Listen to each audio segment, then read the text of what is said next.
अस्सलाम वालेकुम, मेरा नाम है अब्दुर्रहमान। आज का हमारा क्लास है एक्सोसाइटोसिस। एक्सोसाइटोसिस ये एक फिनोमेना है कि जिसमें सेल के अंदर वाली इन्वायरमेंट से चीज़ें बाहर वाली इन्वायरमेंट में हरकत करेगी, सेल मेम्ब्रेन को पार करेगी और बाहर चले आएगी। तो सबसे पहले जानते हैं उसके मीनिंग की, इस वर्ड के। तो इसका मतलब एक्सो का मतलब है आउटसाइड और साइटोसिस का मतलब है ट्रांसपोर्ट, यानी आउटसाइड द सेल ट्रांसपोर्टेशन को एक्सोसाइटोसिस कहा जाता है। डेफिनेशन करेंगे, मैंने डिफरेंट डेफिनेशन आसान वो इकट्ठे किए हैं जो आपको आसान लगे, तो एग्जाम पॉइंट ऑफ व्यू के साथ उसको आपने इसके ऊपर पर लिखाई करनी होगी।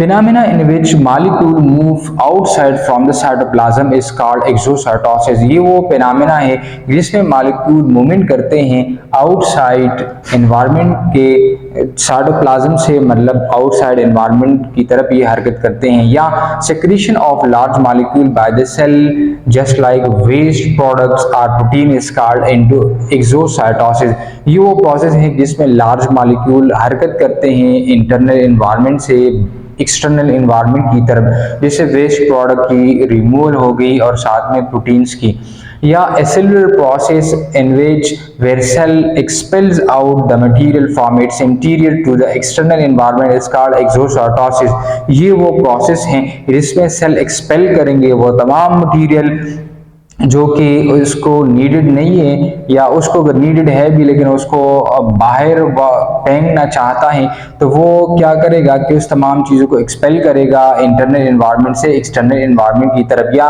ये वो प्रोसेस हैं in which cell release molecule from inside the cell to outside the cell is called exocytosis. ये वो प्रोसेस है कि जिसमें सेल अपनी इंटरनल एनवायरनमेंट से चीज़ें हटाएगी और बाहर एनवायरनमेंट की तरफ इसको भेजेगी, तो इस प्रोसेस को एक्सोसाइटोसिस कहा जाता है।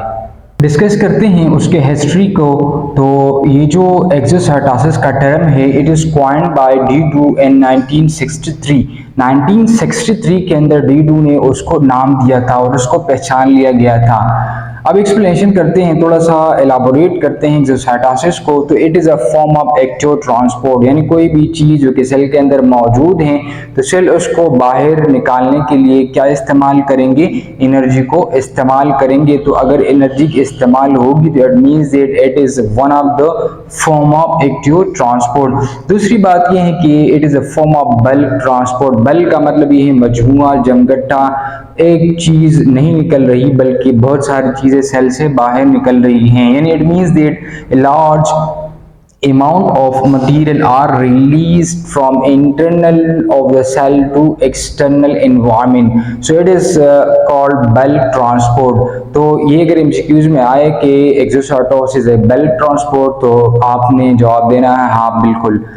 अकर्स थ्रू पोरोसोम, यानी सेल मेम्ब्रेन के सरफेस के ऊपर जो है ये खास तरह के लेट से ये एक सेल मेम्ब्रेन है, ठीक है।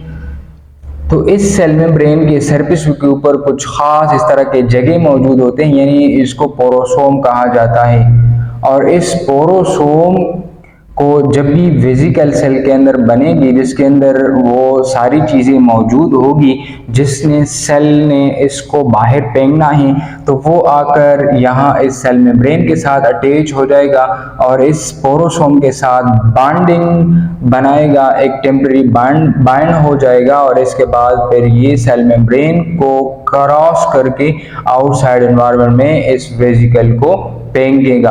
तो जहां से ये वेसिकल बाहर आउटसाइड एनवायरनमेंट की तरफ चलेगा तो इसको कहा जाएगा पोरोसोम। तो exocytosis occur through porosome. Actually porosome are site जहां पर वो वेसिकल जो कि जिसके अंदर चीजें मौजूद हैं जिसको सेल से बाहर फेंकना है, तो वो इस जगह का नाम पोरोसोम होगा। अब ये पोरोसोम क्या है? It is a permanent cup shape lipoprotein. ये एक लिपोप्रोटीन है, यानी ये एक कंजुगेटेड मॉलिक्यूल है जो कि लिपिड से और प्रोटीन के कॉम्बिनेशन से ये मिलकर बनता है और ये सरफेस ऑफ सेल मेम्ब्रेन के ऊपर ही मौजूद होता है। और जिनका काम क्या होता है, जो सिक्रेटरी वेजिकल आता है यानी जिसने सिक्रीशन करना हो तो वो आकर सेल मेम्ब्रेन के सरफेस के ऊपर अटैच हो जाते हैं। यानी ये जहां पर ये अटैच हो जाते हैं तो वहां पर पोरोसोम मौजूद होते हैं, यानी it means it fuse with porosome और एक्सक्रीटेड टू एक्सटर्नल एनवायरनमेंट। और वो जो सिक्रेटरी वेजिकल यहाँ पर आते हैं सेल मेम्ब्रेन के साथ ये अटैच हो जाएंगे तो वहां से उनको क्या कर दी जाएगी, उसको एक्सटर्नल एनवायरनमेंट या एक्स्ट्रा सेलुलर एनवायरनमेंट में उसको रिलीज किया जाएगा। लेट्स से ये हमारे साथ कोई एक फॉरेन एक पार्टिकल है, ये एक सेक्रेटरी वेजिकल है, ठीक है, सेक्रेटरी वेजिकल। तो सबसे पहले क्या होता है कि ये आकर इस सेल मेम्ब्रेन के सरफेस के ऊपर ही अटैच हो जाते हैं, जहां पर यहाँ पर एक लिपोप्रोटीन मौजूद होता है इसी तरह, जिसको पोरोसोम कहा जाता है। तो ये इस पोरोसोम के अटैचमेंट होने के बाद ये मुकम्मल तौर पर एक्सटर्नल एनवायरनमेंट में उसको रिलीज की जाती हैं।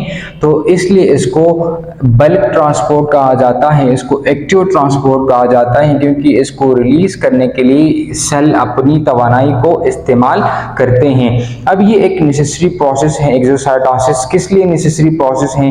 क्योंकि मोस्टली जो न्यूरोट्रांसमीटर सेल रिलीज करता है, जिसका काम होता है पैगामात को एक जगह से दूसरी जगह सेल के अंदर लेकर जाना। तो न्यूरोट्रांसमीटर में एक्सोसाइटोसिस का बहुत ही इंपॉर्टेंट रोल है। इसके साथ हार्मोन्स, बहुत सारे ऐसे ऑर्गन्स हैं जो कि हार्मोन को रिलीज करता है और वो अपनी टारगेटेड साइट्स तक पहुंचाने में एक्सोसाइटोसिस का बड़ा इंपॉर्टेंट रोल है। इसके साथ एंजाइम्स के रिलीज में भी बहुत सारे इंपॉर्टेंट रोल है एक्सोसाइटोसिस का। जैसे हमारे स्टमक के अंदर एंजाइम्स रिलीज होते हैं तो ये भी एक्सोसाइटोसिस की एक एग्जांपल्स हैं। इसके साथ वेस्ट प्रोडक्ट, क्योंकि सेल के अंदर बहुत सारी मेटाबॉलिक रिएक्शंस हो रही होती हैं, हर वक्त सेल के अंदर कुछ ना कुछ प्रोसेस हो रहा होता है, तो इसी के नतीजे में बहुत सारे वेस्ट प्रोडक्ट बनते हैं। तो इस वेस्ट प्रोडक्ट को भी निकालने के लिए ये जो एक्सोसाइटोसिस का प्रोसेस है ये बहुत ज़्यादा ज़रूरी है। और इसी प्रोसेस के थ्रू बहुत सारे वेस्ट प्रोडक्ट को सेल से बाहर निकाल फेंके जाते हैं।